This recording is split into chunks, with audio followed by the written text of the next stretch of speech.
தமிழக அரசு திராவிட மாடல் அரசு வழங்கிடு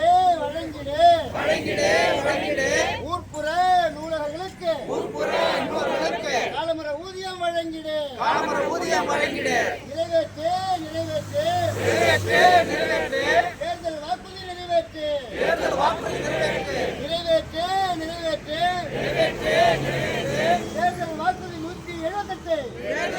178 நிறைவேற்று சொன்னீர்களே தேர்தல் போராட்டத்தில் சொன்னீர்களே தேர்தல் நேரத்தில் சொன்னீர்களே நான் ஆட்சிக்கு வந்துவிட்டால் உங்கள் கோரிக்கை 178 என்னுடைய வாக்குறுதி 178